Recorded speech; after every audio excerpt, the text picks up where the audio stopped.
मैं बहुत थक गया था और अपना सारा गुस्सा तुम पर निकाल दिया। I am really sorry for that. गलती तो मैंने भी की। आपने तो कहा मारे को कि आप थक कर आए, और फिर भी मैं बड़बड़ाती रही। मैं आज मूमल को पगफेरी की रस्म के लिए लेने आने वाला था, लेकिन एक इमरजेंसी आ गई इसलिए आ नहीं पाया। लेकिन अगर आप कहेंगे तो मैं अभी आ जाऊंगा मूमल को लेने। अरे इतनी उतावड़ के है, कल सुबह आ जाना। गांव में सब दोनों को चिढ़ाते थे, कहते थे कि आशु और जीजी बड़े होकर ब्याह करके बीन बिननी कहलाएंगे। अच्छा, अब देखना इस सारे बारूद की ढेर में मैं कैसे आग लगाती हूँ। रसाल, रसाल, क्या हुआ रसाल? रसाल आके खोलो। बिंदनी ने होश तो आ गया है, पर एक बार डॉक्टर को दिखा लेना ही ठीक है, इससे मन को तसल्ली हो जावे है। आप लोग बिंदनी के पास रहो, मैं डॉक्टर को फोन करके आती हूँ। रणवीर बता रहा था कि वहाँ अस्पताल में कोई घणो अच्छो डॉक्टर है और तू उसे अच्छे से जानती है।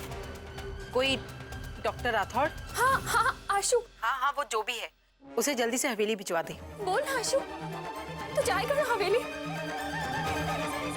जाऊंगा, लेकिन एक शर्त पर। तुम्हें मेरे साथ हवेली चलना होगा।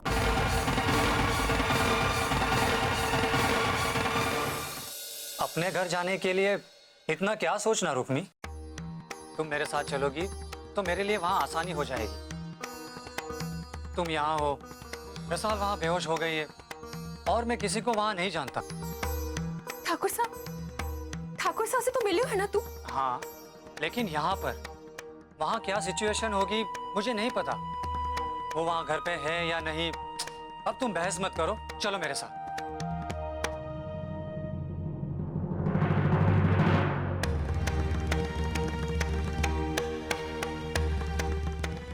माताजी महाराज, क्या हुआ थारे बापू को? अरे बोल ना। काका बिल्कुल ठीक है, लेकिन हवेली से फोन आया था कि रसाल बेहोश हो गई, इसलिए रुक्मी।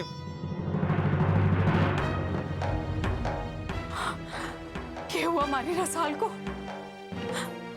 कहीं तन्ने मारी रसाल को फोन करके अपने बापू की तबीयत के बारे में कोई ऐसी वैसी बात तो ना कर दी? ना मां, मैंने तो कुछ ना कहा।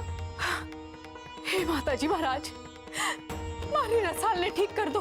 आप चिंता ना करो काकी, मैं और रुक्मी हवेली जा ही रहे। ना अठे यहीं रहने दो, अपने बापू के पास।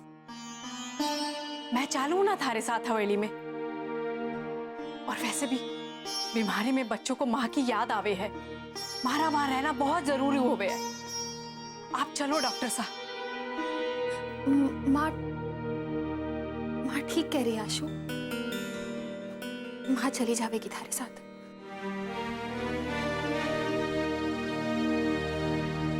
आप चलो ना डॉक्टर साहब।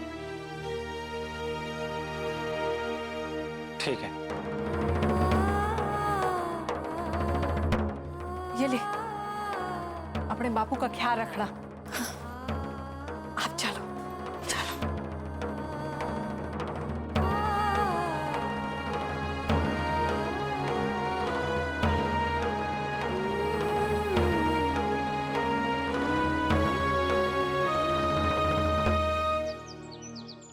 लो जूस पी लो। ना ठाकुर साहब, मन ना। अरे थोड़ा सा पी लो। रहने दे रणवीर, उसका मन ना है तो जबरदस्ती ना पिला। ऐसे दिनों में ऐसा भी होवे है।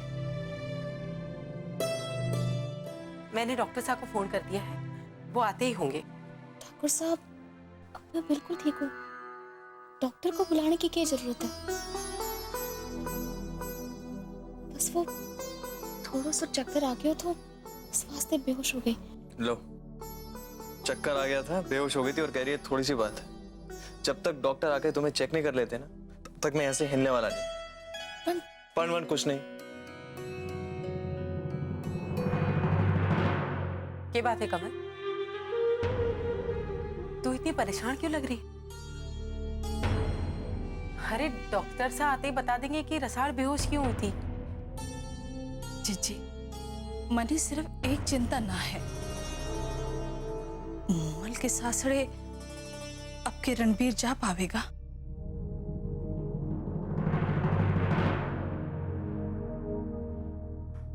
हाँ, इस वक्त रणवीर का रसाल के साथ रहना बहुत जरूरी है।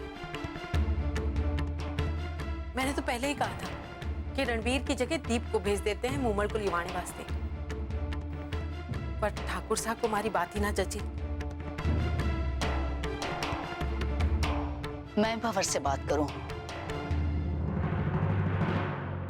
तू दीप से जाके कहे तैयार हो जाए। जैसा आप कहो मासा।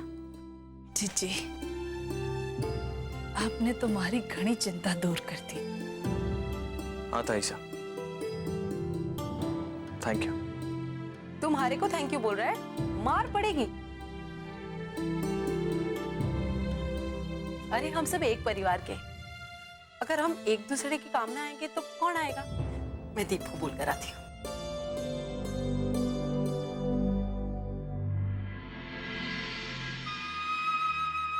इतनी मुश्किलों के बाद तो अब जाकर रसाल के भाग में खुशियां दी थी आपने, तो अब काहे उसकी खुशियों को छीनना चाहो हो आप भगवान?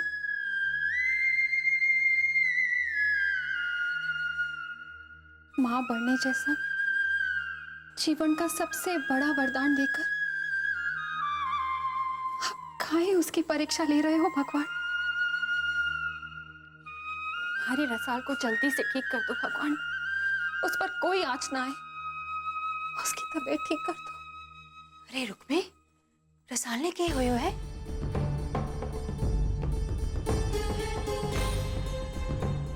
भाभी साहब, आप कब आई?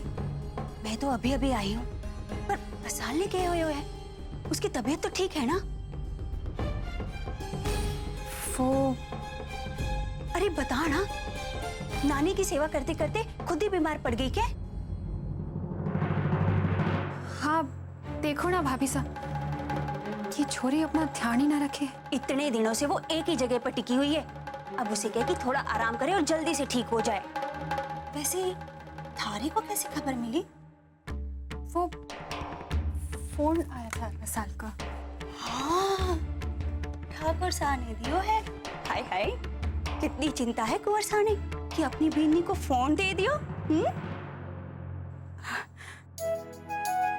वो भी ला रहे हैं हमारे लिए साड़ी।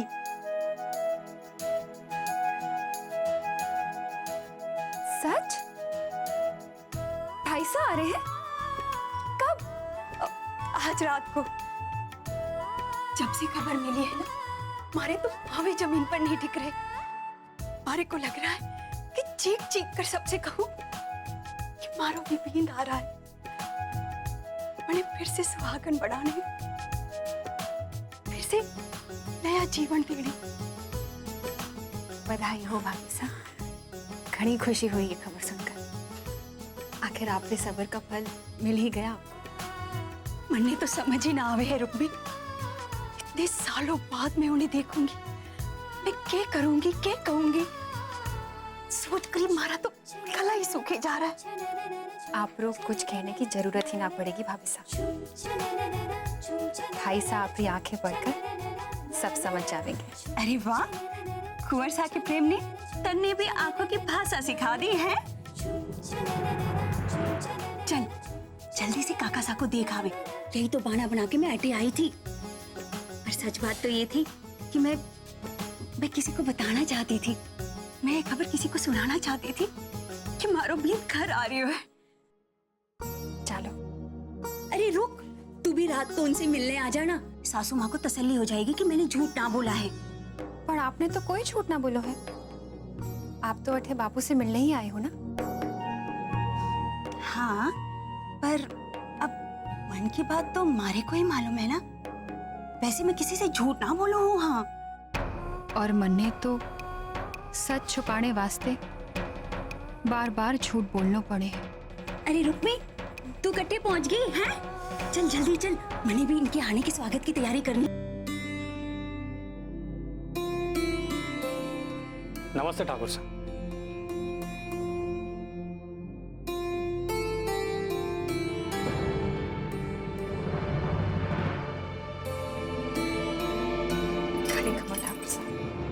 खम्मा घणे। घणे खमा टकराई। खमा खणी। अरे बेटा, तू अभी तक अठे ही खड़ा है। जाना रसाल ने देख। माफ करना ठकुराइन, मैं बिना बताए चली आई। पर क्या करती, रसाल की खबर मिली और मारे से राहण आ गया। मां जो हूं, बेटी की चिंता मारे को यहां खींच लाई।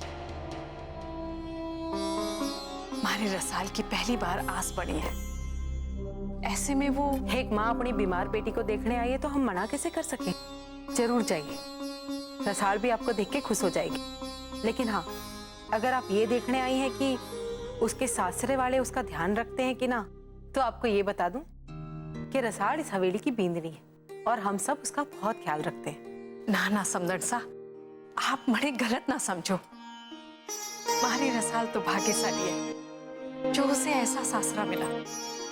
अब तो वो आप ही की छोरी है, फिर आप अपनी छोरी का ध्यान क्यों ना रखेंगे? ठाकुर साहब, ये सारी बातें तो होती रहेगी। पहले मैं रसाल को चेक करना चाहूंगा। चंचल, डॉक्टर साहब को रणवीर का कमरा दिखाओ। चलो।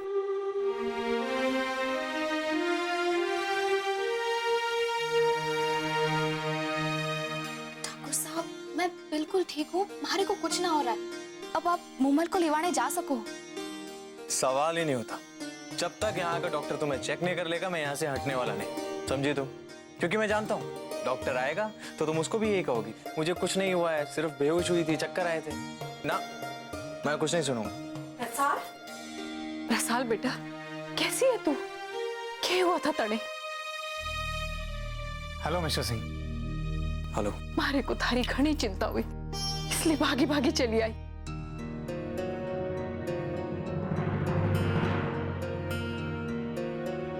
माँ, डॉक्टर को क्यों लाई हो? ताईसा ने तो हमारे डॉक्टर को फोन करके बुला लिया तो। अरे इन्हीं को तो फोन करके बुलाया तो।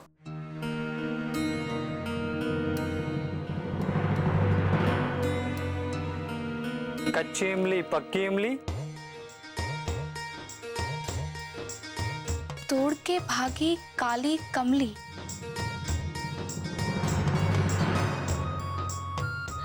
आशु, तू? तो और कौन?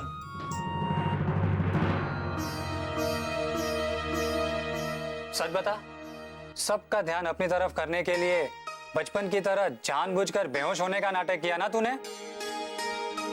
नाटक तो तू क्या करतो तो पाठशाला जाने के समय। कभी पेट में दर्द, कभी सिर में दर्द, और अब घना डॉक्टर बना फिरे, लोगों के दर्द की दवा करे। डॉक्टर राठौर, ये सारी बातें तो बाद में भी हो सकती है ना।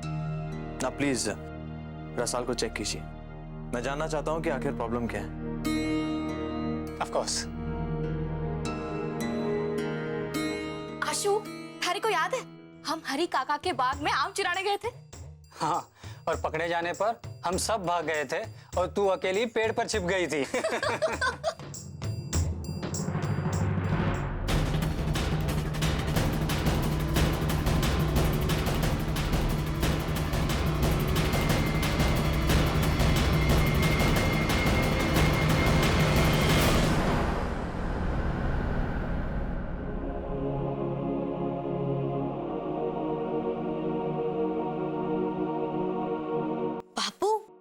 आपरी नाड़ी तो धड़ धड़ करे है। भगवान की कृपा है कि आज चाले है डॉक्टर साहब। अरे अब तो मने छोड़ दो, मारे घर जाने दो। अटे अस्पताल की खटिया पे पड़े पड़े मारा बदन सुन्न हो गया है, और दिमाग भी। डॉक्टर साहब तो मने आजाद कर दो। राजू जानो है? हाँ, मने मारे घर न जाना है क्या? फिर से हुक्का पीड़ो है? नाना, आप अठे ठीक हो। मैं तो भुक्का ने हाथ भी नहीं लगाऊंगा। बापू, अगर आप चाहो तो फिर भी हाथ ना लगा सको, क्योंकि मैंने आपके हुक्के को छोटे छोटे टुकड़े कर करके कुएं में फेंक दिया। अरे यो क्या कर दियो तूने? मारे हुक्के को हाथ कहीं लगाया? ताकि आप हुक्के को दोबारा ना हाथ लगा सको। अरे मैं थारा बाप हूं कि तू मारा? जा बाहर जाकर थारी जीजी ने पूछ कि माँ आई के ना। लो अब जीजी आई गई, अब आप खुद ही पूछ लो। क्या बात है बापू? अरे थारी माँ आई के ना? ना, माँ आई थी बापू, पर जरा हवेली गई है रसाल से मिलने। हवेली? मारे से मिले बिना? और वो भी एकली? ना बापू, एकली ना गई है, आशु गयो है साथ में। क्या हुई और रसाल ने? कुछ हो गयो के? ना, चिंता की कोई बात ना है। वो ठाकुर साहब चाह रहे थे कि आशु जैसा अच्छो डॉक्टर एक बार रसाल ने जांच कर ले तो उनकी चिंता दूर हो जाएगी ना। आशु जा ही रहा था तो माँ भी साथ चलेगी। फिर भी तू एक बार हवेली फोन करके पूछ लीजिए। जी बापू।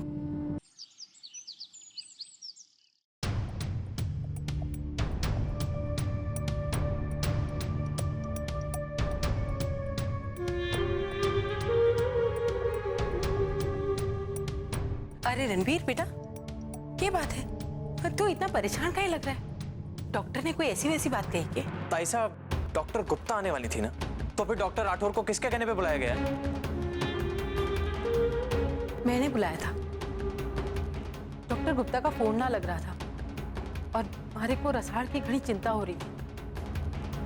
रुक्मी जैसी भी है तो रसाल की बड़ी बहन। तो मैंने सोचा उसे फोन करके बता दूं कि रसाल बेहोश हो गई है।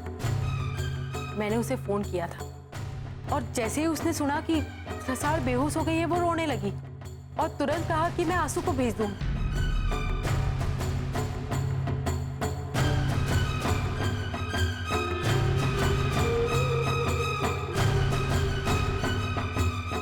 कहीं ये आंसू वही तो ना है जिसके साथ सुमेर ने रुक्मी को हाथ पकड़े देखा था?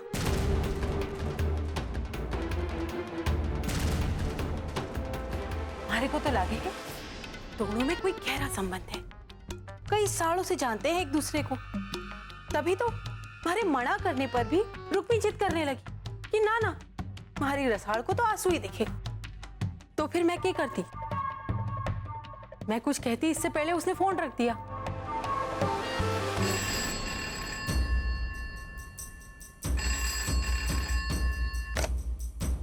हेलो ठाकुराइन, रसाल को होश आ गयो? माँ और आशु तो पहुंच गए थे ना? हाँ रुक्मी, आंसू थारी माँ को लेकर आ गया है।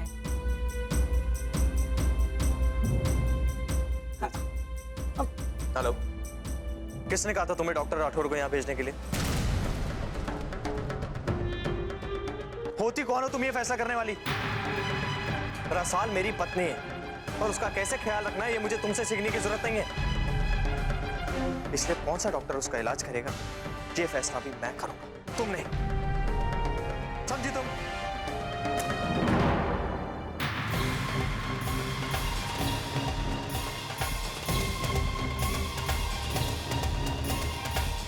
अरे रणबीर बेटा,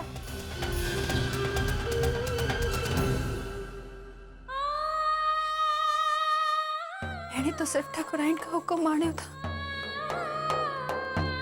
जिसमें मारी की गलती है। कहीं ऐसा तो नहीं कि रसाल की तबीयत ज्यादा खराब हो गई और ठाकुर साहब अपना गुस्सा हमारे पर उतार दे?